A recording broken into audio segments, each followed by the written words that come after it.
Jacques Percebois, directeur du Centre de recherche en économie et droit de l'énergie à l'Université de Montpellier, présent cet après-midi à la conférence Derby 2010. Vous allez nous expliquer un petit peu qu'est-ce que c'est que cette loi NOM qui va être votée, je crois, à l'automne en France. Qu'est-ce qu'elle comprend aujourd'hui ? Alors c'est une loi qui va être discutée au Parlement à partir du mois de mai, fin mai, qui va être votée en principe à l'automne pour entrer en application au début 2011. C'est une loi qui va permettre aux concurrents d'EDF de racheter une partie du courant nucléaire à un tarif qui sera un tarif inférieur au prix du marché afin que la concurrence puisse se développer en France. C'est fait à la demande en fait de Bruxelles. D'accord. Dans la logique de libéralisation de l'énergie, c'est ça ? Absolument. C'est-à-dire que l'avantage concurrentiel du nucléaire en France doit être en quelque sorte partagé entre l'opérateur historique EDF et les concurrents d'EDF. Ça peut paraître un petit peu surprenant comme ça de prime abord, mais c'est un peu la condition pour que la concurrence s'exerce en France comme elle s'exerce dans le reste de l'Europe, puisque EDF est également présent dans les autres pays européens.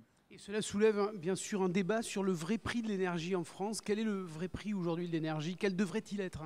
Alors, il s'agit en l'occurrence de l'électricité. Le grand débat, en effet, va porter sur à quel prix va se faire ce rachat. Le prix doit être supérieur au coût technique lui-même, mais il doit être inférieur au prix du marché. Il faut que EDF puisse vendre ce kilowattheure à un tarif, j'allais dire, normal, qui lui donne également une rentabilité normale du capital investi. Donc, c'est un enjeu politique important.